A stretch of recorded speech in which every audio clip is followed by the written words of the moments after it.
محمد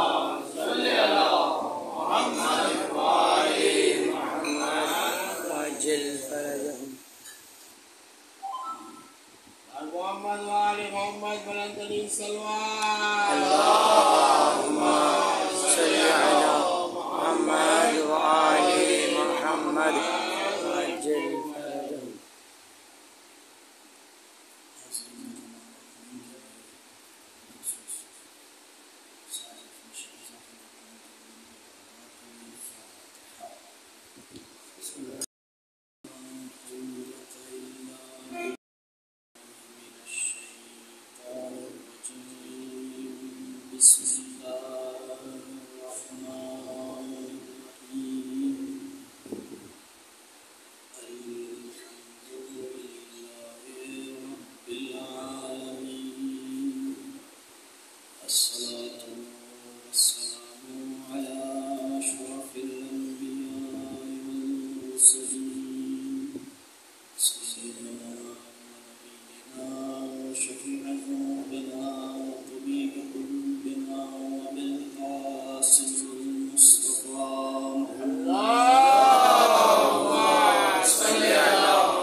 ان کے نور کی برکت سے ہمارے قلوب زندہ ہو جاتے ہیں. تہران کے بزرگ خطیب تاثر کے 60-70 سال پرانا واقعہ ہے. آیت اللہ اصفہانی اپنے زمانے کے مشہور خطیب تھے. ایک دفعہ انہوں نے ایک سال میں سوچا کہ میں خود سے کہیں کشمیر پڑھنے نہیں جاؤں. پہلے سے 10 مسئلہ تھا جہاں سے مجھے اشارہ ملے گا میں اس مجلس میں شریک ہوں. وہ چاہتے تھے کہ دیکھیں کہ وہ کون سا فرش رضا ہے, وہ کون سی ایسی مجلس ہے جس میں جناب سیدہ تشریف لاتے ہیں. سبحان اللہ. تو اس ارادے سے انہوں نے خود سے اپنا کہیں وعدہ نہیں کیا. تو جب پہلے محرم کی رات آئی, شب پہلے محرم, تو انہوں نے خواب دیکھا. خواب میں جناب سیدہ صلی اللہ علیہ کی زیارت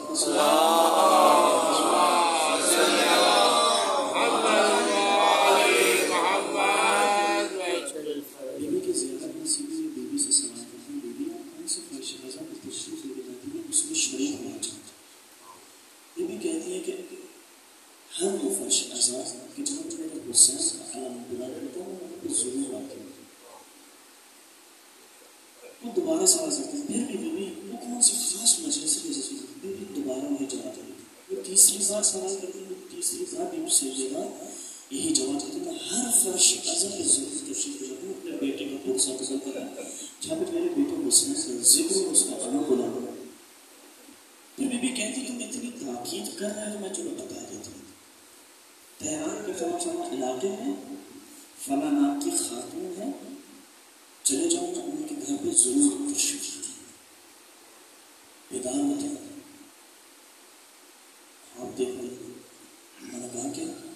صبح ہوتی میں پہلی فرصت میں اس پتے پہ بیٹھا مضافات کا علاقہ تھا. جاتے ہیں تو دیکھا کہ ایک خاتون ہے. ظاہر انقلاب سے پہلے کی بات ہے تو اس کا اپنے مسائل سے تھے. اپنے گھر کے برتن پہ نہر کے پاس بیٹھی دھو رہی تھی خاتون, بزرگ خاتون. انہوں نے وہ پرچہ دکھایا کہا کہ یہ خاتون کا پتہ مجھے بتانا ہے. پرچہ دیکھا انہوں نے کہا کہ یہ میرا ہی نام ہے, یہ میرے ہی گھر کا پتہ. کہا کہ آپ کے گھر پہ فرش عزا بچھا ہے؟ کہا کہ ہاں. کہا کہ میں اس میں شرکت کرنا چاہتا ہوں. تو خاتون نے سر جھکا. کہا کہ ایک شخص میرے گھر پہ فرش عزا بچھا ہے. وہ بھی آتا ہے, ذاکر بھی آیا تھا. لیکن اس ذاکر نے جب دیکھا کہ صرف 2 لوگ بیٹھے ہیں نیچے تو وہ یہ کہہ کے چلا گیا کہ میں 2 لوگوں کے آگے ذکر حسین نہ کروں, اور میرا گھر فرش عزا بچھا لیکن پڑھنے والا کوئی نہیں. ذکر حسین صلی اللہ علیہ وسلم یہ کہتے ہیں کہ اگر آپ کی اجازت ہے تو میں پڑھ لوں 10 دنوں تک میں جا اس میں. گھر کی طرف جاتے دیکھا کہ ایک کمرے کا گھر ہے اور اس گھر کے دروازے پہ ایک علم لگا ہوا ہے سیاہ رنگ کا, لیکن وہ اس قدر بوسیدہ ہو چکا ہے کہ وہ کالا رنگ اور سفیدی کی طرف مائل ہو چکا ہے. گھر میں داخل ہوئے چھوٹا سا ایک کمرہ ہے اور ایک پردہ لگا ہے. اسی کے پیچھے جو ہے کچن کے عنوان سے کوئی چیز ہے جہاں پہ وہ عزاداروں کے لیے چائے وغیرہ کی سروس کرتے ہیں. تو مجلس پر بھی وہ خاتون پردے کے پیچھے چلی جاتی.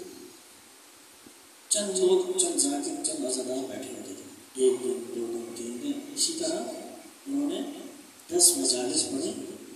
اب جب یہ 10 محرم کے دن آئے, میں نے سوچا کہ خاتون کے مالی حالات اچھے نہیں ہیں, میں ان سے کوئی ہدیہ وغیرہ قبول نہیں کروں گا. ذکر حسین کرنا ہے تو بس وہ کیا چلا جاؤ. 10 محرم کے دن جب انہوں نے مجلس پڑھی تو وہ جلدی سے گھر سے نکلے. جب باہر نکلے تو پیچھے سے خاتون نے آواز دی, اسے ٹھہریے, آپ کا ہدیہ رہے گی. کہا کہ میں وہ نہیں لوں گا, میں صرف ذکر اہل بیت کرنے آیا تھا, ذکر حسین کرنے آیا تو میں نے کہا میں چلا جاؤں.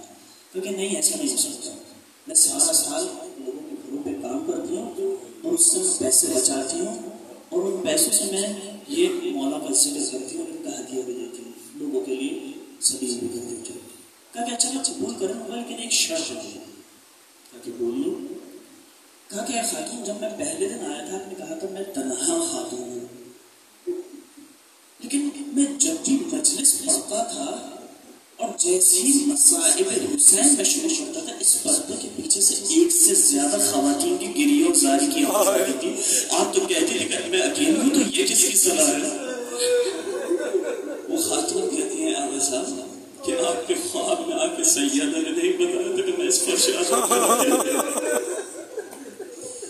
ہاں زیادہ بیوی مجھ سے لینے آتی ہے اور یہ ہمارے قلوب کو زندگی بخشتی ہے, حیات بخشتی ہے. ہمارے قلوب پہ جو غرد و خاک آ جاتی ہے دنیا کی محبتوں کی, اس کو جھاڑتی ہے.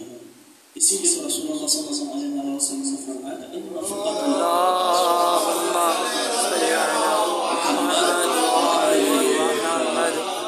فی بطن الحسین حرارۃ فی قلوب المؤمنین لن تبرد ابدا. کہ ذکر حسین میں, مصیبت حسین میں قلوب مومنین میں ایک حرارت پیدا ہوتی ہے جو کبھی بھی ٹھنڈی نہیں ہوتی.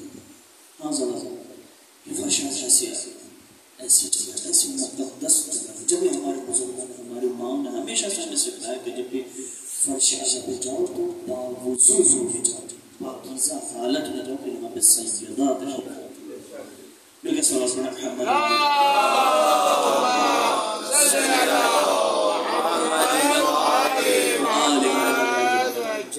وسلم آپ کے سامنے امام حسین علیہ السلام کے خطبے کے مشہور معروف کلمات کے سامنے پیش کیے کہ جس میں امام حسین علیہ السلام اپنے اس سفر کا, اس قیام کا ہدف اور مقصد بیان کریں. عزیزان گرامی, جب پروردگار عالم میں دیکھیں تو اس کا ہر کام کیا ہے, بہدف ہے, بمقصد. ہر چیز کے پیچھے مصلحت پوشیدہ ہوتی ہے. کبھی وہ مصلحت ہمیں فوراً نظر آ جاتی ہے, کبھی کیا ہوتا ہے کہ وہ مصلحت ہمیں تھوڑے سے دیر کے بعد نظر آتی ہے, لیکن وہ مصلحت ضرور ہوتی ہے. اس میں خدا کا کام عبث نہیں ہے, بغیر کسی وجہ کے کوئی کام نہیں کرتا. تو زندگی میں کیسے ممکن ہو سکتا ہے کہ جب خدا کا ولی آئے وہ کسی بغیر ہدف کے کام کرے. اب یہ تو بہت واضح ہے بات عقلی لحاظ سے بھی امام علیہ السلام جو بھی کام کرتے ہیں ایک ہدف اور مقصد وہ رکھتے ہیں پیچھے. اب یہ ہماری ذمہ داری کا اس ہدف اور مقصد کو پہچانا، اس کی معرفت کو حاصل کریں، اس کو تلاش کریں کہ امام نے یہ کام فلاں کام کس لیے کیا. اب اس کا آسان طریقہ کیا ہوتا ہے کہ خود امام سے وضو کرنا. مثلا اگر آپ کو دعوت دوں کسی چیز کی، میرے گھر پہ آ جائیں آپ، دعوت ہے، آپ کو فون کر میں کہوں تو آپ فون پہ مجھ سے پوچھیں گے نا کہ صاحب آپ نے کس لیے بلایا، یا مثلا آپ کسی اور کو فون کریں گے. عقل کیا کہتی ہے میں نے دعوت دی، مجھ سے فوراً پوچھ لینا کہ کسی اور سے. تو جناب امام حسین علیہ السلام کے اس سفر کا مقصد پہچاننے کی کوشش کرتے ہیں. تو امام حسین علیہ السلام فرمودت بھرے میں مدینے سے جیسے امام نکل رہے ہیں اور شہادت سے قبل تک امام مستقل بنیاد پہ خطبات ارشاد فرما رہے ہیں. مسلسل اپنے قیام کا ہدف بیان کر رہے ہیں کہ میں اس وجہ سے نہیں، میں اس وجہ سے نہیں، اس وجہ سے مختلف مقامات پہ خطبے دے رہے ہیں. مینا کا خطبہ ہے، یہ محمد حنفیہ کی وصیت فرما، اس کو مکہ میں خطبہ دے رہے ہیں، مکہ میں لوگوں سے ملاقات کر رہے ہیں، کربلا کے راستے میں زہیر ابن قین اور مختلف مقامات پہ امام یحور ابن حبیب ابن مظاہر خط لکھ رہے ہیں، یا خود کربلا کے میدان میں عمر ابن سعد کئی مقام پہ امام نے اس سے تنہائی میں گفتگو کی ہے، اس کو تنہائی میں جو ہے نیکی کی طرف دعوت دی ہے، اس کو خبردار کیا تم کیا کر رہے ہو کہ مجھے پہچانتے نہیں. حتی شہادت تک امام حسن علیہ السلام کو جسم تھر تینوں سے بھرا ہوا ہے، کلام کرنے کی صلاحیت نہیں ہے، لعین سر کلام کرنا رہے. امام حسن علیہ السلام وہاں پہ بھی جو ہے ہدایت ہے، بتا رہے ہیں. تو یہ امام حسین علیہ السلام کی سیرت ہے. اب دیکھیں کہ یہاں پہ جو آپ کے افسان نے کہا، مولا فرما رہے ہیں انی لم اخرج اشرا ولا بطرا ولا مفسدا ولا ظالما. کہہ رہے ہیں کہ میں نے جو قیام کیا ہے، میں نے جو خروج کیا ہے، اس میں میرا ہدف اور مقصد شر پھیلانا نہیں ہے، ولا اشرا. شر پھیلانا ہوتا تو میرے ساتھ بیوی بچے نہیں ہوتے، خواتین نہیں ہوتی. شر ہوتے تو میرے ساتھ صرف اور صرف جوان ہوتے، مرد حضرات ہوتے. لیکن اس کاروان میں بچے معصوم بچے تو ششماہ کے ساتھ کس طریقے سے شر پھیلانے میں نکل سکتا ہوں معاشرے میں. آگے کیا فرمایا؟ ولا بطرا، میں غرور و تکبر متکبر نہیں ہوں، مجھے تکبر کرنے کی غرض سے لکھا ہوں، بلکہ حسین ابن علی کا تعلق تو اس خاندان سے ہے کہ اس کائنات میں اگر کسی کے پاس کوئی فضیلت اور شرافت اور کمال ہے وہ تو اسی گھر کے صدقے میں ہے. بے شک سارے کے سارے کمالات علی کے گھر سے تو نکلے. کیسے ہو سکتا ہے کہ مولا ایک صفات رذیلہ کی خاطر نکلے گا؟ آگے کیا فرما رہے ہیں؟ ولا مفسد، فساد سے نہیں نکلے. فساد کا مقصد ہوتا، ہدف ہوتا تو انسان جب تک اپنا ہدف کے قریب نہیں ہوتا تو انسان خاموش رہتا ہے، اپنے پلان کو بتاتا نہیں ہے، مخفی رکھتا ہے. لیکن امام قدم قدم پہ اپنا ارشاد فرما رہے ہیں، خطبات دے رہے ہیں، لوگوں سے گفتگو کر رہے ہیں.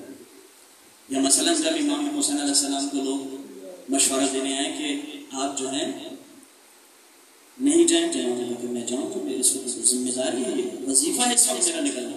کہا کہ اچھا جا رہے ہیں بیوی بچوں کے ساتھ نہیں جائیں؟ کہ نہیں، وہ بھی اس تاریخ خیر میں شریک ہے، ان کی بھی ذمہ داری ہے. کہ اچھا بیوی بچوں کے ساتھ بھی جا رہے ہیں اور جانا بھی ضروری ہے، کم از کم ان راستوں سے جائیں کہ جو عموماً لوگ وہاں سے سفر نہیں کرتے، غیر معروف اور غیر مشہور راستوں سے جائیں.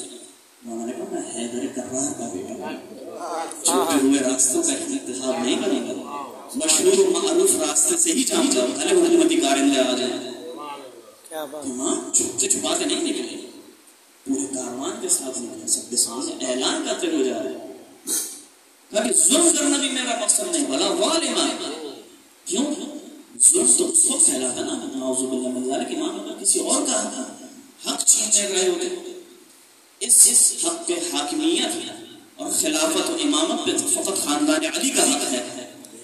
یہ امام علی علیہ السلام کا حق تھا جو ان سے چھین لیا گیا، اور ان کے بعد امام حسن اور امام حسین اور اسی طرح آگے تک. تو ظلم تو اس وقت پھیلاتا نا. یزید جیسا شراب خور پلید انسان مسلمانوں کے حاکم بنا ہوا تھا، تو وہ کہیں سے بھی اہلیت نہیں رکھتا، ظلم ہی نہیں. تو اللہ نے کہا امام علیہ السلام اپنے اس ان جملات میں صاف واضح طور پر فرما رہے ہیں لیکن میرا مقصد شر پھیلانا نہیں، تکبر کرنا نہیں، ظلم اور فساد ہوا و حوث کے لیے نہیں. کس لیے نکلا ہوں؟ انما خرجت لطلب اصلاح فی امت جد. اب اپنے جد رسول اللہ کی امت کی اصلاح سے۔ اب یہاں پہ سوال اٹھے گا اصلاح کیوں کرنا چاہتے ہیں؟ معاشرے میں وہ کیا مسائل آ چکے تھے، وہ معاشرہ کس نہج اور مقام پر پہنچ چکا تھا کہ امام حسین علیہ السلام اس قدر عظیم الشان قربانی دینی پڑی۔ وہ کس قسم کا بگاڑ تھا امت میں، انحراف پیدا ہو چکا تھا کہ امت کا یہ حال ہو چکا کہ امام حسین خواتین اور بچوں علیہ السلام کے ساتھ سفر کر رہا تھا۔ تو اس کے لیے آپ کو یہ جاننا پڑے گا کہ وہ ہدف اور مقصد کیا تھا۔ یہ تو میں نے آپ کو جزئی امام کا ہدف بتایا نا، کہ ایک جزئی ہدف یہ تھا کہ اصلاح کے لیے نکلے تھے، امر و نہی کرنے نکلے تھے، بابا علی مرتضی مولانا رسول اللہ کی سیرت کو زندہ کرنے نکلے تھے، لیکن کلی ایک بڑا ہدف پہچانے تو وہ یہ ہے کہ حضرت آدم علیہ السلام سے لے کر امام زمانہ جب اللہ تعالیٰ فرج و شریف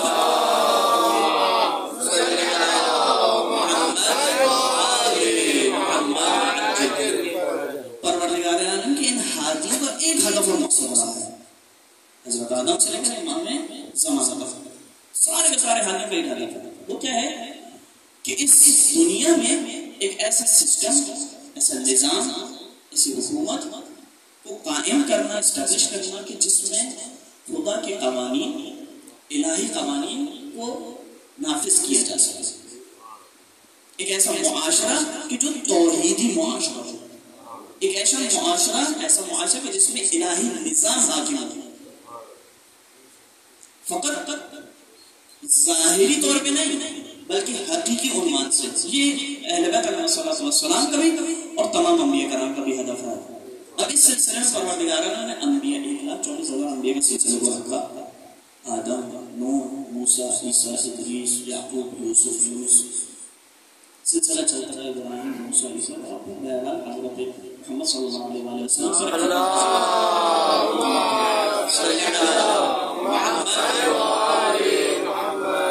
ان لوگوں نے کیا کیا؟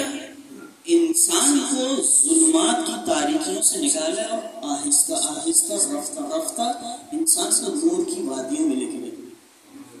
اللہ ولی الذین آمنوا یخرجون من الظلمات الی النور۔ کیا کرتا ہے پروردگار عالم؟ لوگوں کو ظلمات کی تاریکیوں سے نکالتا ہے اور نور کی وادیوں میں لے کے جاتا ہے۔ اللہ جو مومنوں کا ولی ہے، تو جو اللہ جو مومنوں کا ولی ہے، ہادیان ہیں، جو خدا ہیں، جو رہبر ہیں، جو انبیاء کرام ہیں، ائمہ ہیں، وہ بھی تو یہی کام کرتے ہیں۔ وہ اسی کے ہدف اور مقصد کو یہاں پہ لاگو کرنے آئے ہیں۔ تو انبیاء کرام نے کیا کیا؟ اسی طرح ائمہ کرام کو آہستہ آہستہ امت کو شعور، فکر دی، ان کی سطح فکری کو، ان کی سوچنے سمجھنے کی جو صلاحیت ہے اس کو بلند کیا، لوگوں کو بتایا کہ انسان کے اندر کیا فرق ہے انسانیت اور حیوانیت میں۔ جب کہ پروردگار عالم نے کیا کہا قرآن مجید میں کہ اگر ایک انسان انسانی کمالات کے اوپر فائز ہو جائے تو وہ کیا ہو جاتا ہے؟ فرشتوں سے افضل، اور اگر وہ انسانی کمالات سے نیچے گر جائے تو وہ شر و دواب کی منزل پہ آ جاتا ہے، حیوان بلکہ حیوانوں سے بھی پست ہے۔ یہ انبیاء کرام علیہ السلام نے آہستہ آہستہ ہزاروں سال تک جو ہے امت اسلام کو شعور دیا کہ انسان اور حیوان میں فرق کیا ہے۔ پھر رسول اللہ آئے، 40 سال تک اپنے اخلاق کے ذریعے سے انہوں نے امت کی اصلاح کی، امت کو شعور دیا، ان کو بتایا تم انسان ہو، تمہارا کیا مقام اور منزلت ہے، اور ایسی تربیت کی کہ بلال حبشی جیسے غلام اپنے غلط نالک کے آگے ڈٹ کے کھڑا ہوں گے۔ لا الہ الا اللہ، اے بلال یہ لفظ چھوڑ دو، یہ کلمہ چھوڑ دو، ورنہ ہم تمہارے تشدد کریں گے۔ تب کی ریت پہ لٹا دیا صحرا میں، سینے پہ پتھر رکھ دیا، کہا کہ اس کلمے سے مکر جاؤ، کہا کہ پتھر تو کیا میری جان بھی لے جاؤ گے، میں محمد کے خدا سے نظر نہیں کروں گا۔ خوشنو دی امام زمانہ بلند تر صلوات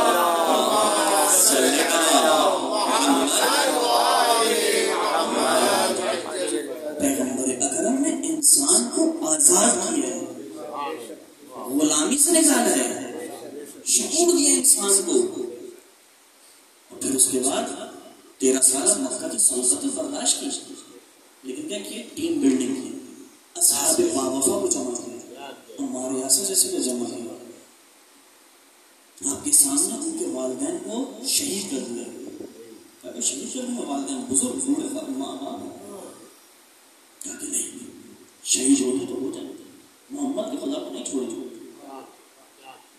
سلمان فارسی اور حذیفہ غفاری جیسے اصحاب باغفہ کو تیار کیا رسول اللہ. اور پھر اس کے بعد مدینہ ہجرت کی، وہاں پہ 10 سال قدم قدم پہ جو ہے امام رسول اللہ نے صحبت جنگیں برداشت کی، اور پھر وہاں پہ جو ہے ایک سسٹم کی غیر بنیاد رکھی تھی، یا اگر میں کہوں ایک ایسا پودے کی بنیاد رکھ دی کہ ایسا پودا وہ دیا تھا کہ جس سے حکومت اسلامی کی آہستہ آہستہ فرمان چلنا تھا. لیکن اس 23 سال عرصے میں حیات طیبہ نے اجازت نہ دی اور پیغمبر اکرم اس دنیا سے کوچ کر گئے تھے. جانے سے پہلے غدیر خون میں کیا کیا؟ اس حکومت اور ولایت کو، اس پودے کی ذمہ داری علی ابن ابی طالب کے سپرد کی میدان غدیر میں. لیکن یہ صرف علی ابن ابی طالب کے اندر ہی صلاحیت تھی کہ اس مختصر سے چھوٹے سے پودے کو تناور درخت میں تبدیل کر دے رہے. سبحان اللہ. لیکن بہرحال امت نے انہیں نہ دیا، اور بہرحال وہ ایک پودا کسی اور کی سرپرستی میں چلا جائے، اور پھر وہاں سے معاشرے میں بگاڑ پیدا ہوا. جو ہزاروں سال کی محنتیں تھیں انبیاء کرام کی، اب یہ سلسلہ شروع ہوا سن 11 ہجری سے. آہستہ آہستہ امت بہت تیزی کے ساتھ تنزل کی طرف. اگر آپ اس مثال سے سمجھاؤں کہ انسان اگر پہاڑ کے اوپر چڑھتا ہے، عروج کی طرف چلتا ہے، کمال کی طرف جاتا ہے، تو آہستہ آہستہ چلتا ہے، اسے وقت لگتا ہے. لیکن جب اپنے کمال سے انسان پستی کی طرف جاتا ہے تو جس طریقے سے پہاڑ سے نیچے اترتا ہے تو تیزی کے ساتھ گرتا ہے. اسی طریقے سے اس مختصر سے 50 سے 60 سال کے عرصے میں امت اتنی زیادہ گر گئی کہ کربلا کا واقعہ رونما ہوا. وہ رسول کہ جو حسین ابن علی کو اپنے کندھوں پہ بٹھا کے مدینے کی گلیوں میں جاتے تھے، حسین سیدنی و انا من الحسین کہتے تھے، حسین مجھ سے اور میں حسین سے کہتے تھے، اسی حسین کے گلے مبارک پہ چھری چکی. یہ امت کی بگاڑ ہے. اس قدر تیزی کے ساتھ تنزل کی طرف شکار ہوا امت. یہ آپ کو بتانا چاہتا ہوں، وہ جو انبیاء کرام نے انسان کو بتایا کہ تم آزاد ہو، تم انسان ہو، تم باشرف ہو، تمہارے اندر یہ کمال پایا جاتا ہے. امام حسین علیہ السلام جب وقت آئے تو امت باب غفلت میں شدید عالم میں سو رہی ہے، گہری نیند میں سو رہی ہے. ایسے سو رہی ہے کہ امام حسین علیہ السلام بتا رہے کہ دیکھو تمہارا حاکم یزید جیسا شخص ہے، شرابور ہے، محارم کے ساتھ ناجائز تعلقات استوار کرتا ہے، جانوروں کے ساتھ کھیلتا ہے، حلال خدا کو حرام کر رہا ہے اور حرام خدا کو حلال کر رہا ہے، لیکن لوگوں کے اوپر کوئی اثر نہیں ہوا. امام حسین پورے اپنے خاندان کے ساتھ نکلنے مدینے کو الوداع کرنے لیکن امت خاموش ہے. امام نے کہیں سے کو بتایا ہے، کئی ایک مقامات پہ امام حسین علیہ السلام جو ہے بتا رہے ہیں ان کو جھنجھوڑ رہے ہیں، جگا رہے ہیں، مسئول ہے. ایک واقعہ آپ کے سامنے پیش کروں. عبداللہ ابن حنظلہ صحابی رسول کا بیٹے ہیں. جب واقع کربلا ہو گیا اور یزید کو محسوس ہونے لگا کہ مختلف علاقوں میں واقع کربلا کے بعد بغاوت کی بو آنے لگی یزید کو، تو اس نے مختلف شہروں سے ایک وفد کو بلایا ہے اور امت کو بتایا کہ بھائی یہ لے لو، مان لے لو. لالچ نے مختلف پیلے سے بھرا دھمکا کے مختلف طریقوں سے ان بغاوتوں کو اس نے خاموش کرنے کی کوشش کی. تو عبداللہ ابن حنظلہ کو بھی مدینے سے بلایا.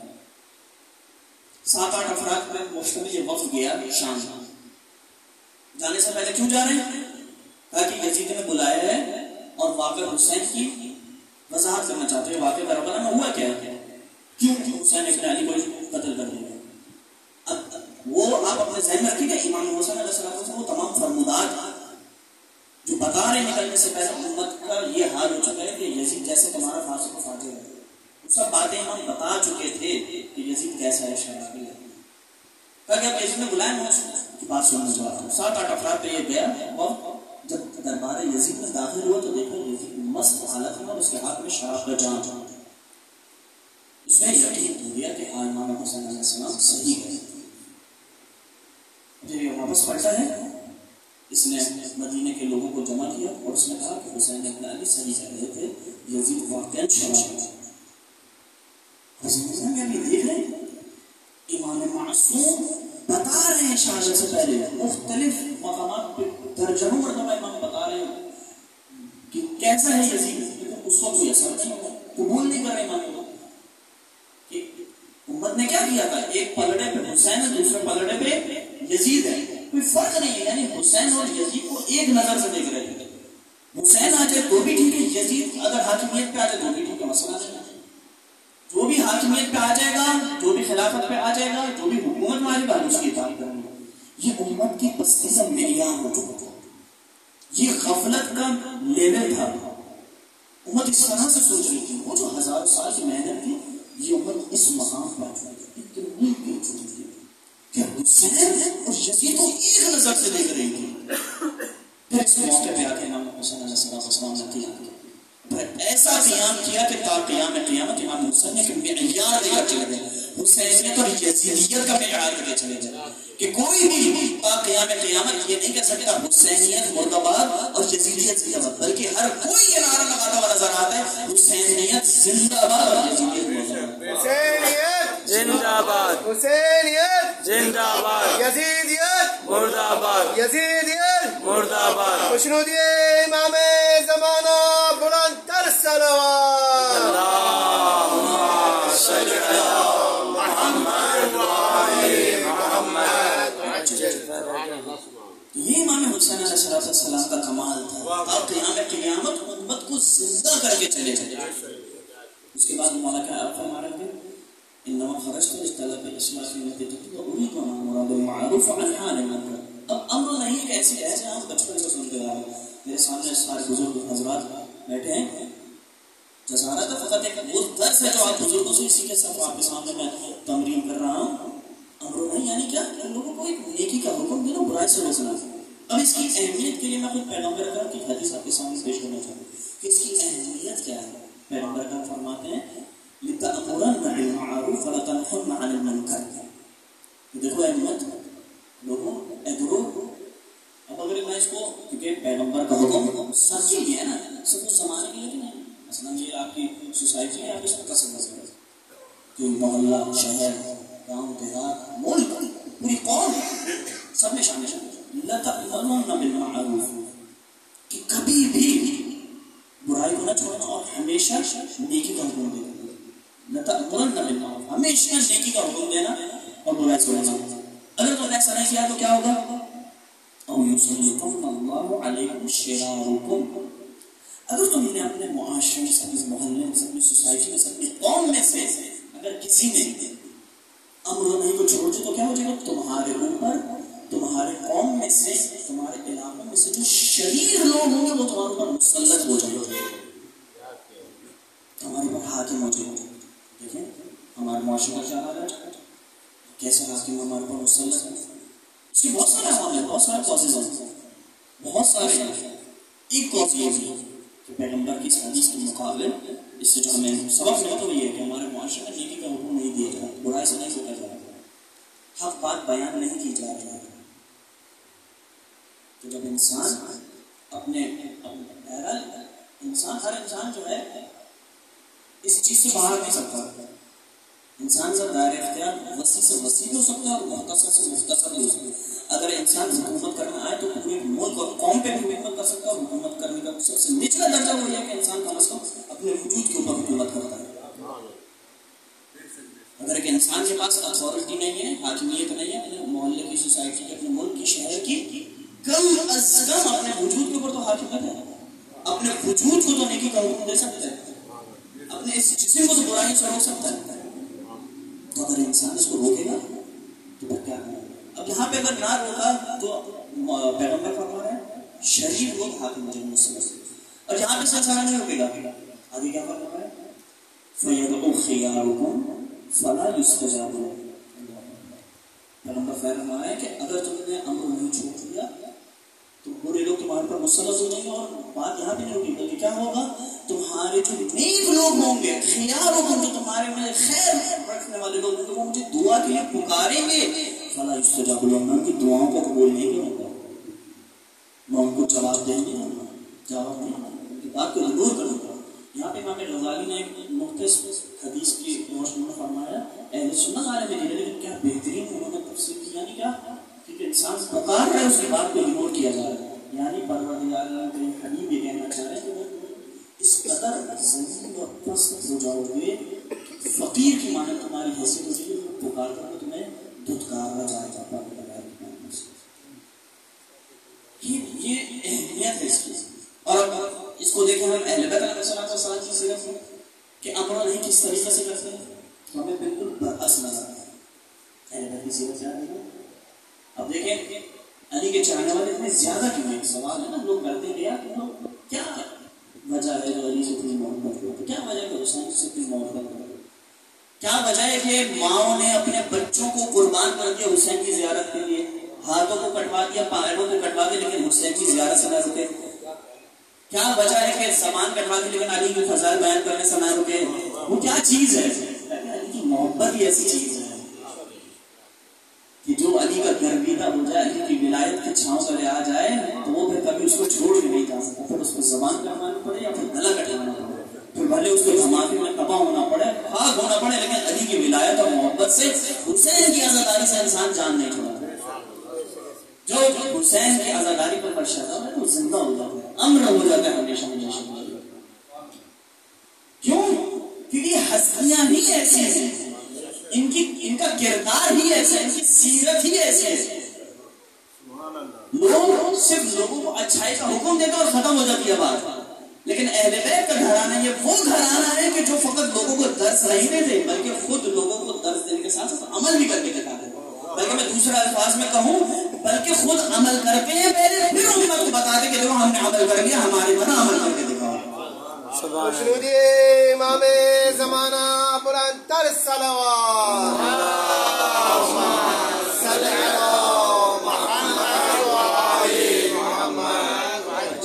مولا کائنات نے محراب عبادت میں عبادت کر کے دکھائی کہ عبادت ہوتی کس طرح سے، عبادت کا حق ادا کر کے دکھایا. جنگ میں جب تیر لگا شدت ہے درد کی، تیر نکالا نہیں جا رہا. رسول نے کہا سورج ڈوبنے والا زوال کا وقت قریب ٹھہر جائے، نماز کا وقت ہوگا، جب نماز پڑھے تو پھر نکال لینا پتہ بھی نہیں چلے. تو ویسے ہی ہوا علی نماز میں عبادت میں ایسے لہر ہوئے خدا سے ذکر مناجات میں پتہ نہیں چلا کب تیر نکلا. یہ ہے علی عبادت کر کے دیکھ رہے ہیں. علی نے میدان جہاد میں جہاد کا حق ادا کر کے دکھایا کہ جب بھاگنے والے بھاگ گئے علی تنہا رسول اللہ صلی اللہ علیہ وسلم سپر بن کے کھڑے ہو گئے، سارے جسم پہ تیر کھاتے رہے، زخم کھاتے رہے، رسول اللہ کو تنہا نہیں چھوڑا. بھاگنے والے بھاگ جائیں لیکن علی کی تلوار ٹوٹتی ہے، ٹوٹ جائے، رسول کو نہیں چھوڑنا. جب تک حیات ہے، جب تک زندگی ہے، رسول کو نہیں چھوڑنا. رسول کو چھوڑ دے تو پھر ایسی موت ایسی زندگی کا کیا فائدہ کہ جس میں رسول نہ ہو. جہاد کا حق ادا کر کے دکھایا علی نے، زکات کا حق ادا کر کے دکھایا. نماز میں مصروف ہے، سائل آیا نماز میں، خدا کا واسطہ دینے کا پکار رہا، کوئی دینے والا نہیں ہے. علی نے نماز میں زکات دے کے بتایا کہ یہ ہے حق، یہ ہے امت کی مدد کرنے کا سلسلہ کہ ایک طرف تو خدا سے متصل ہے اور دوسری طرف خدا کے بندوں سے متصل ہے، ان کا بھی خیال ہے. علی نے دکھایا کہ کس طریقے سے انسانیت کا خیال رکھنا چاہیے. علی نے دشمنوں سے دشمنی، دشمن خدا سے دشمنی کا حق ادا کر کے دکھایا کہ بدر و حنین و خیبر و خندق میں جب مرحب و انتر آ رہے تھے، اب دود آ رہے تو ان کو دو تکڑے کر کے دکھایا، ان کو واصل جہنم کر کے دکھایا کہ کسی کا خوف نہیں ہے. جب دشمن خدا ہے تو بس ختم، پھر نہیں دیکھنا آگے کون ہے. اسی طرح جب خدا کا محبوب ہو، خدا کا دوست ہو، حقیقی مسلمان ہو، حقیقی شیعہ ہو، اس سے محبت کس طرح سے کرتے ہیں علی نے دکھایا کر کے. کیسے کہ جب حاکم اور خلیفہ نے کہا کہ بزرگ کو شہر بدر کر ربضہ کے صحرا میں بھیج دو اور کوئی اس کو خدا کے گھر میں نہیں جائے گا. یہ کون تھا؟ یہ علی ابن ابی طالب تھا کہ جو اپنے ہاتھ میں ایک ہاتھ میں حسن کا ہاتھ پکڑا، دوسرے ہاتھ میں حسین کا ہاتھ پکڑا اور الوداع کہنے آئے. کوئی منع کرتا ہے؟ کرتا ہے. یہ ابو ذر کا حق ہے، یہ محب رسول کا حق ہے، یہ حقیقی شیعہ کا حق ہے کہ اس کو الوداع کرنا ہے. علی ابن ابی طالب نعرہ حیدری، یہ اہل بیت کا گھرانے یہ دکھایا ہے اور پھر امت کو بتایا ہے. مولا سجاد نے دکھایا کہ مناجات کیسے ہوتی ہے. مولا باقر اور مولا ساجد نے علمی تحریکوں کے اوپر کام کر کے دکھایا کہ علم یہ ہمارا گھرانہ ہے، سارے علوم کے چشمے ہمارے ہمارے درس پھوٹتے ہیں. 4000 کے قریب شاگرد ہیں امام صادق کے. امام باقر ان کو پھاڑنے والے کہتے ہیں نا شگافتہ. یہ مولانا صادق کا لقب ہے. مولانا مصطفی قاسم کی بیشتر عمر جو ہے زندانوں میں گزری، لیکن مولا نے بتایا کہ زندان میں رہ کر بھی کس طریقے سے امامت کو فرائض کو انجام دے رہے ہیں. دکھائے مولا نے اپنی سیرت سے.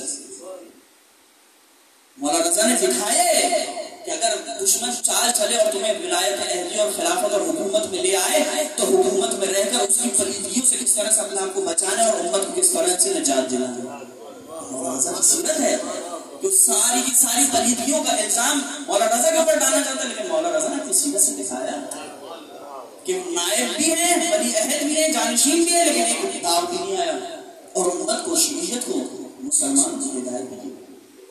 پھر آخر میں اسی خاندان کے چراغوں میں محمد تقی، امام النقی اور امام حسن عسکری شدید نظر بندی کے عالم میں پابندی ہے، شدید پابندی ہے، لیکن اس کو دکھایا کہ کس طریقے سے نظر بندی کے عالم میں بھی امت سے رابطے بھی منقطع نہیں کرتے. بے شمار واقع میں اس میں غیرت وقت نہیں موضوع کچھ اور رہا تھا کہ کس طریقے سے امت کو انہوں نے جواب دیا کہ پھل فروش آ رہا ہے، امام کا وکیل ہے، امام کا اصحاب خاص ہے، امام کا رازدار ہے، پھل فروش بن کر آئے، سر ٹھوک رہا ہے، لوگوں کے خط لے کر آ رہا ہے، سوالات لے کر آ رہے ہیں. اندر سے اس نے آواز لگائی. بہرحال یہ ممبر کی شان نہیں، میں سر خاص دوا نہیں، مگر بہرحال جو پھل فروش لگاتے آواز ویسے آواز لگائی. امام نے اندر سے اپنے غلام کو بھیجا. آگے سارے سرباز بیٹھے ہیں، فوجی بیٹھے ہیں، پابندی ہے نظر بند. امام نے اندر سے کہا کہ اس پھل فروش کو اندر لے آؤ. اندر آئے. امام نے اس کی خطوط جلدی سے جوابات تحریر کیے، احکامات دیے، امانتوں کو ریسیو کیا اور اس کو بہرحال خط دے کر روانہ کر دیا. یہ امام کی سیرت ہے. اس طرح کے درجنوں بے شمار واقعات ہیں، تفصیلی واقعات ہیں. بہرحال زندگی نہیں تو کبھی اس موقع پہ ان تین بالخصوص آئمہ کی سیرت سے انشاءاللہ تعالیٰ کا سلسلہ رہا تو گفتگو ہوگی. بہرحال آپ لوگوں سے گزارش ہے کبھی رکھنا ہے ایسے سلسلے پتہ چلے کہ امام نے کس طریقے سے تقیے کے عالم میں. بلکہ میں کہوں گا کہ امام موسیٰ کاظم علیہ السلام سے لے کر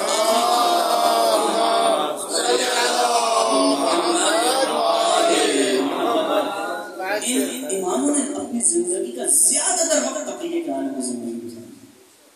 گھٹن کا دور تھا، نظر بندی کا دور تھا، کیسے نظر. بہرحال اللہ گرامی یہ اہل بیت علیہ السلام کی سیرت ہے جس کو امام حسین کہہ رہے تھے کہ میں سیرت کو زندہ کرنے کو اپنے بابا اپنے مرتضیٰ اور اپنے رسول اللہ کو. اور ہم تو کہتے ہیں سارے کے سارے نور واحد ہیں. اولنا محمد، اوسطنا محمد، آخرنا محمد، کلنا محمد، سارے کے سارے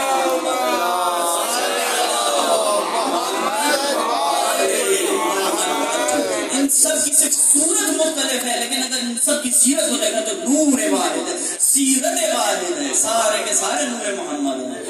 تو کسی کی بھی سیرت کو دیکھو کہ اس میں محمد نظر آئے، کسی کی سیرت کو محمد نظر آئے، علی نظر آئے، حسن نظر آئے، حسین نظر آئے. یہ اہل بیت علیہ السلام.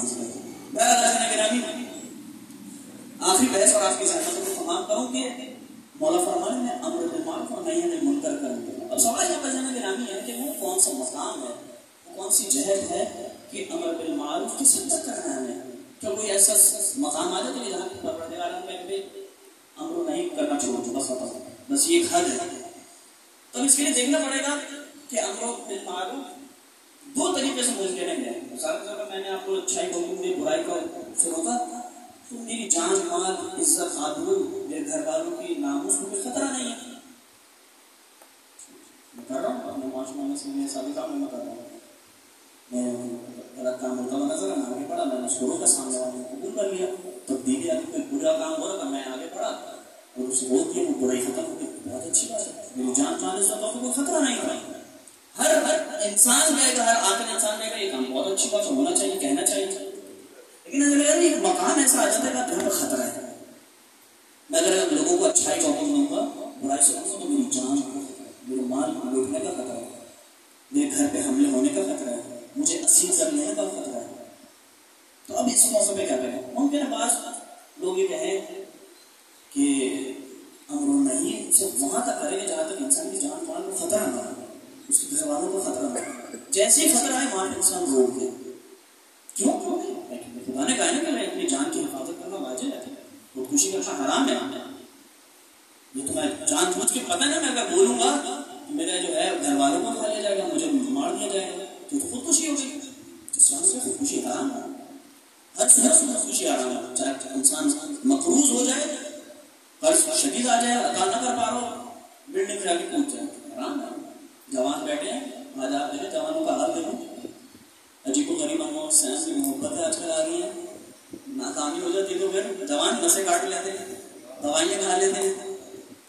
حالات ڈپریشن کا شکار ہے نا، مسائل و پریشانیاں اتنے ہیں نا. آپ جوان خودکشی کا ریشو دیکھیں، آپ اٹھا کے دیکھیں اسٹیٹس، خصوصاً کراچی شہر کی بات کر رہا ہوں، بہت زیادہ ڈپریس قوم ہے. میں تو کہتا ہوں باقاعدہ کراچی والے جیتے نہیں ہیں، عادی ہو گئی مشکلات و پریشانی کا، انہیں پتہ ہی نہیں ہے کہ حق ہے. بہرحال انسان کی ایک حد ہوتی ہے جس کی بنیاد کمزور ہوتی ہے. جو در اہل بیت سے جڑا نہیں ہوتا تو وہ پھر ہمت آ جاتا ہے. ہمارے پاس تو 14 دعوات ہیں نا. میں ایک مثال دیتا ہوں کہ انسان کے پاس ایسا کریڈٹ کارڈ ہو جس میں کوئی لمٹ نہ ہو تو انسان کو مطمئن ہوتا ہے. ہمارے پاس تو ایک کریڈٹ کارڈ نہیں، ہمارے پاس تو 14 کریڈٹ کارڈ ہے، وہ بھی نان لمٹ، کوئی لمٹ نہیں ہے. جتنا اس درد سے ماننا انسان مانتا رہتا ہے اور سب کو عطا کرتا ہے. یہ وہ دکھانا ہے. تو ہمارے جوان کبھی اپنی خوشی کرتے نظر آئیں. تو بہرحال خودکشی بہرحال مانا. تو اب یہاں پہ ہمارے سامنے کیا آ گیا؟ ایک ترازو تصور کر لیں کہ یہاں پہ امر بالمعروف اور نہی عن المنکر، اور سامنے کیا ہے؟ جان مال عزت آبرو ہے، گھر والوں کی عزت ہے. کس کو انسان کو قربان کرو، کس کو قبول کرو؟ یہ بھی اہم ہے، امر و نہی بھی اہم ہے، جان مال عزت آبرو بھی اہم ہے. ہر عقل مند انسان کہتے ہیں یہ بھی اہم ہے، یہ بھی اہم ہے، کس کو انسان قبول کرے گا؟ تو جب انسان کی عقل مفلوج ہو جاتی ہے، انسان سوچ سمجھ نہیں سکتا، تو کس کا کون سا راستے کا انتخاب کرتا ہے؟ در اہل بیت کا انتخاب کرتا ہے. در اہل بیت سے سارے مسائل حل ہوتے ہیں. آئیے رسول اللہ صلی اللہ علیہ وسلم کے دروازے پہ چلتے ہیں. اس در سے مشکل حل کرتے ہیں. رسول اللہ نے اپنے حیات تجربے میں قانون لے کے چلے. اب قانون کیا ہوتا ہے؟ وہ ہر جگہ امپلیمنٹ ہوتا ہے، خاص اسپیسیفک ٹائم کے لیے نہیں ہوتا، بلکہ ہمیشہ نہیں. رسول اللہ نے قانون لے کے چلے. اس اجتماعت حرمتان ترکت الصغرى للكبرى. کیا کہہ رہے ہیں؟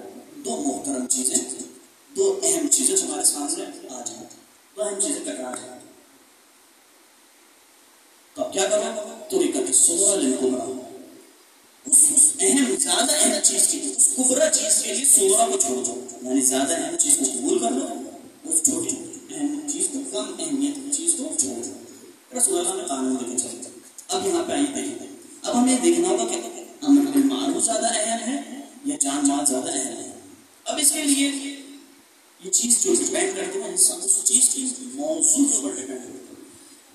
وہ جس چیز کا محبوب ہے وہ زیادہ اہم ہے نہیں، یہ موضوع پہ ڈپینڈ کرتی ہے. مثال سمجھاتا ہوں. آپ کے سامنے ایک شخص جا رہا تھا، ایک جوان جا رہا تھا، کچھ کھاتا ہوا جا رہا تھا. اس نے جو ہے کچرا پھینکتا ہوا چلا تھا. مثلا ایک خاتون جا رہی ہے بے حجاب خاتون، مثلا ایک جوان جا رہا ہے گانا سنتا جا رہا ہے. آپ آگے بڑھے، اپنے ان کو بہت انتہائی ادب کے ساتھ کہہ دیا کہ بھائی آپ کر لیں، کام غلط ہے، نہ آپ کچرا نہ پھیلائیں، حجاب سے ایسے کر لیں، گانا نہ سنیں. وہ بھی سامنے والا شریف تھا، عزتدار تھا، اس نے قبول کر لی بات. بہت اچھی بات ہے. لیکن آپ کو یہ بات معلوم ہے کہ سامنے جو جا رہا ہے وہ شریف نہیں بلکہ شریر انسان ہے، وہ محلے کا بدماش گنڈا ہے. اگر میں نے آگے بڑھا اور اس کو نیکی کا حکم دیا یا وہ جو برائی دے رہا کر رہا ہے انجام دے رہا ہے، میں نے اگر اس کو روکا تو وہ پلٹ کے توہین کرے گا میرے لیے، میرے گھر والوں کے لیے نام مناسب کلمات ادا کرے گا. ممکن ہے زیادہ دشمنی پال لے تو میرے گھر پہ حملے کروا دے، میرے گھر والوں کی عزت اور آبرو داؤ پہ لگ جائے. تو اب یہاں پہ عقل کیا کہتے ہیں انسان کی کہ سامنے کچرا پھینکنا یا مثلا گانا سننا وہ تو برا کام ہے، فعل حرام ہے، کوئی شک نہیں ہے. لیکن اس کی اہمیت بہت مختصر ہے انسان کی حرمت کے مقابلے میں.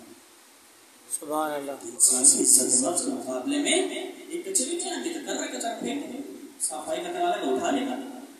گانا سن رہا ہے انسان اپنی قبر میں جائے گا، بہرحال میرا کام کا بولنا میں نے بھول دیا، اسے نہیں پتا کہ آپ گانا سننا حرام ہے، پتہ ہے پھر بھی سننا، بہرحال اپنے قبول کر. اللہ کو پتہ ہو کہ سامنے والا شریف ہے، مگر بولوں گا تو میری جان مال عزت و آبرو کا حرف آ سکتا ہے. اب جان مال عزت و آبرو یہاں پہ اہم ہو گئی, وہ کچرا پھیلانا گانا سننے کی اہمیت کم ہے, وہ کہ پھر حرام ہے لکھنے کا. تو انسان کی عقل میں کہتے ہیں رسول اللہ کے اس قانون کے مطابق انسان اس امر کو چھوڑ دے, اپنے جان مال عزت و آبرو کی حفاظت کرے. یہ نظر میں ایک وقت ایسا آ جاتا ہے کبھی انسان کی جو جان مال عزت و آبرو کے مقابلے میں فقط ایک کچرا پھیلانا نہیں ہے, گانا سننا ہے, بلکہ اب بات آ گئی ہے اسلام کی غیرت کے اوپر, بات آ گئی ہے دین مبین اسلام کی تعلیمات کے اوپر, بات آ گئی ہے رسول کی اطاعت کی, بات آ گئی شان صحابہ کی, بات آ گئی شان اہل بیت کی, بات آ گئی قرآن کی, بات آ گئی مسلمانوں کی غیرت کی. تو اب یہاں پہ انسان کو جان مال عزت و آبرو کچھ بھی قربان کرنا پڑے, انسان کو قربانی دینی ہے اور اسلام کو بچانا ہے. کیونکہ اب بات آگے انسان اسلام کی ناموس کی, یہ حسینیت کا درس ہے, یہ کربلا نے درس سکھایا دکھایا کہ تمہارے اوپر جب تم دیکھو کہ معاشرہ اس نہج میں پہنچ جائے کہ اب تم جو ہے سوائے قربانی کے اسلام کو نہیں بچا سکتے, اگر وائس کیا ہوگا تمہارا وہ اسلام ڈوب جائے گا, اسلامی تعلیمات کو فراموش کر دیا جائے گا. تو اب یہاں پہ قربانی دینے کا وقت ہے, یہ حسین نے دکھایا ہے. نہ صرف اپنے قربانی دی, اپنے آل اولاد کی قربانی دی, نہ صرف آل اولاد کی بلکہ چاچر زینب کو خصوص قربانی دی. یہ کربلا کا درس ہے. اسلام کی خاطر دین مبین اسلام کی خاطر قربان کرنا. یہ علی نے دکھایا تھا کہ اسلام کی صحت و سلامت اور حفظ کے لیے اپنے حق کی خلافت کو قربان کرنا پڑتا, انہوں نے قربان کیا. یہ اس طرح میں سکھایا, یہ اس در اہل بیت میں نے درس کیا. جب ان کہتے ہیں فرشا سے درس گاہ ہے, کربلا درس گاہ کا قیامت ہمارے لیے کربلا سے ہمارے لیے میسج نکلتا ہے. فلسطین میں جو ہو رہا ہے, غزہ میں جو ہو رہا ہے, وہ کیوں اپنے آپ کو مروا رہا ہے؟ اگر آج کی سیکولر دنیا کے حوالے سے بات کی جائے, یہ کیوں بچوں کو مروا رہے ہیں, کیوں ڈٹے گئے, کیوں کھڑے گئے, جھک جاؤ بھائی, نہیں جھکنا نہیں, مرتے مر جائیں, بچوں کے قربانی دینی دیں گے, پورا شہر تباہ کروانا ہے تباہ کروا لیں گے, ماؤں بہنوں کو مروانا ہے مروا دیں گے, قربانی دینی ہے دے دیں گے, لیکن سر نہیں جھکائیں گے, سر کٹا دیں گے, سر جھکائیں گے نہیں. کربلا کا درس ہے. جتنی بھی سپر پاور آ جائے طاقت ہے, بہت سے بات کیا کریں گے, قتل کر لیں گے نا, تباہ کر دیں گے نا, تباہ ہو جائیں گے, مر جائیں گے, مٹ جائیں گے, لیکن قیامت کے لیے ہمیشہ زندہ ہو جائیں گے. اسلام کی غیرت کا معاملہ ہے نا, اسلام کی غیرت کا معاملہ ہے. ظلم کے خلاف, اپنے حق کے خلاف, اپنے حق کے لیے ڈٹنے کا حکم دیا تھا نا مولا کائنات نے. جب بھی سر شہادت میں امام حسن و امام حسین کو کیا کہا تھا امام علی نے, کون للظالم خصم وللمظلوم عونا, بیٹا حسن ظلم کے خلاف درگیر رہنا. خصم کیسے کہتے ہیں, عربی لغت میں جب دیکھیں تو گریبان سے پکڑنے کو کہتے ہیں. خصم کے معنی مولا فرما رہے ہیں وللمظلوم عونا, مظلوم کے ہمیشہ مددگار ہے. یہ درس سے کربلا, یہ درس سے مولا کر رہے ہیں, یہ درس سے اہل بیت ہے. بہرحال اللہ میں یہ ہے. اب آپ باقی امر نہیں تو اس نگاہ سے کہ مولا کیا کرنا ہے. آپ دیکھیں ہمارے معاشرے میں کہ جب بات آ جائے بہترین بیک آؤٹ ہو رہا ہے, اور دشمن جو اسی سے چلبلی ہے, بلاہٹ کا شکار. ایک دفعہ کا ذکر ہے کہ جب بر صغیر کا تھا زمانہ, ایک آفیسر آیا انگلینڈ سے, اس نے دیکھا کہ اذان کا وقت ہوا, اذان آئی, اسپیکر صاحب اس نے اپنے لوکل بندے سے, لوکل گائیڈ سے, کیا ہو رہا ہے, کہا کہ اذان دے رہے ہیں, مسلمانوں کی نماز کا وقت ہوتا ہے, 5 وقت جو ہے لوگ مسجد جاتے ہیں اور نماز پڑھتے ہیں. جانتے جانے کہ اس نے کیا پوچھا, کہتے ہیں کہ اچھا یہ بتاؤ, یہ جو یہ اذان دے رہے ہیں اور یہ جو عبادت نماز پڑھ رہے ہیں, اس سے ہماری جو پالیسیز ہیں, ہماری جو سیاست ہے, اس پہ کوئی افیکٹ پڑے گا؟ اچھا جتنا پڑھتے ہیں پڑھتے رہنے دو, بلکہ وہ اور زیادہ ان کی طرف راغب ہے. یعنی دشمن یہ چاہتا ہے کہ ایسی عبادت, ایسی عزاداری کی جو انسان کو سلا دے, انسان کو محدود کر دے, تو دشمن اس سے روکتا نہیں بلکہ اور اس میں محف کر دیتا ہے. یہ کربلا کا درس ہے جو ہم کہتے ہیں نا, کربلا درس گاہ ہے تاکہ قیامت آنے والی امتوں کے لیے اپنے عیار دے کے گئے امام حسین کربلا ہمیشہ ہمیشہ کے لیے زندہ ہوگی. اس کا یہ معنی ہے حسین نے زندہ ہونا سکھایا, حسین نے آزاد ہونا سکھایا ہے, حسین نے غلامی کی توق کو توڑنا سکھایا ہے. اور جب انسان کھڑا ہوتا ہے تو اللہ اس کو قربانی نہیں ہوتی. یہ جگہ نگرانی کربلا میں یہی ہو. ابھی کارمان یہ اسیروں کا کارمان کربلا سے کوفہ, کوفہ سے شام, پھر شام کی مصیبتوں کو برداشت کر رہا ہے. اور سجاد کی مصیبت کو تصور نہیں کیا جا سکتا. ہماری گھر کی خواتین کی عزت ہمیں کتنی پسند ہے, کتنا خیال رکھتے ہیں, ان کے حجاب کو, ان کے پردے کو. میرا سجاد میں نہیں ہوں, میرے پاس الفاظ نہیں, نہ قابل بیان ہے یہ مصیبت. کس طریقے سے اہل حرم کو درباروں میں بازار میں دیکھا ہے.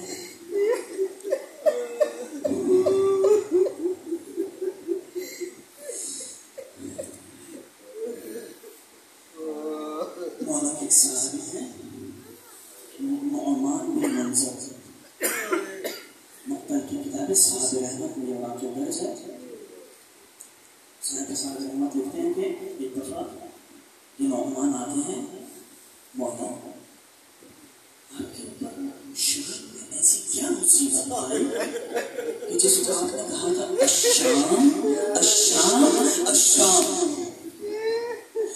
مولا نے کے لیے فرمایا اے نعمان, ہمارے اوپر شام میں 7 ایسی مصیبتیں آئی کہ جس کو کسی کے اوپر ایسی مصیبت نہ آئی. مصیبت ہے کہ ہم جانتے ہیں کہ جب ہمیں شام میں داخل کیا گیا, اشعیاء نے ہمارے گرد اپنی تلواروں کو نیام سے نکالا اور ہمارے طرف چاروں طرف چکر لگاتے تھے, شادیانے بجاتے تھے, اہل شام خوشی کا اظہار کرتے تھے. ہمارے بچے شرم سے سر چکے تھے, ہم وہ خوشیاں منا رہے تھے ہمارے چاروں طرف. جانتے ہو جب ہم شام کے دروازے سے داخل ہوئے, وہاں سے یزید کے دربار کا راستہ بہت مختصر تھا, لیکن ہمیں اس مختصر راستہ کو طے کرنے میں طلوع آفتاب سے لے کر غروب آفتاب لگ گیا. ہمیں یہ درباروں اور بازاروں میں گلیوں کوچوں میں پھراتے رہے اور اشکیوں اور تماشائیوں کا اتنا رش تھا کہ ہم نے 6 منٹوں کا سفر گھنٹوں میں طے کیا. اور جانتے ہو رومان, جب بھی کسی محلے میں جاتے تھے ہمارا تعارف کیسے کر پا رہے تھے, ہم اہل بیت اتنا تو طہارت کا ذکر کیسے کر سکتے, کہتے تھے یہ دیکھو یہ خارجی آ گئے ہیں, یہ اسلام کے دشمن آ گئے ہیں.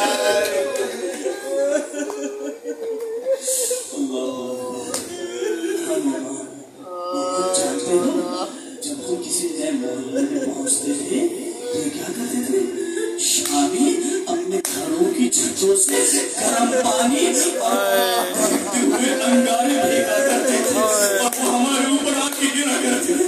جانتے ہو ایک دفعہ کیا ہوا, ایک دہکتا ہوا انگارہ میرے اماں پہ آ کے گرا, میرا اماں کو جلنا شروع ہو گیا, میں تڑپتا رہا, میں صدا دیتا رہا, میں مدد کے لیے پکارتا رہا, میرا اماں جلتا رہا, میرا صدا چل گیا, کوئی مدد کے لیے نہ آیا.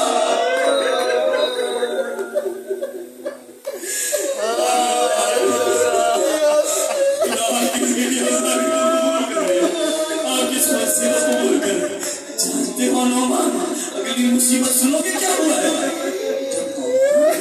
ہم سب کو اوپر سے اتار دیا گیا ہے اور ہم سب اہل بیت ہجرت ابن سکینہ کو بھی مجھے بھی ایک رسم میں ہمارے گلوں کو باندھ دیا گیا, ہمارے ہاتھوں کو پشت گردن پہ باندھ دیا گیا اور اس کے بعد ہمیں یہود اور نصارہ کے محلے میں لے کے گئے اور اس کے بعد انہوں نے کہا اے یہود و نصارہ, یہ جو گھر والے ہیں, یہ جو اسیر ہیں, یہ تمہارے خاندان, یہ تمہارے آبا و اجداد کے قاتل ہیں,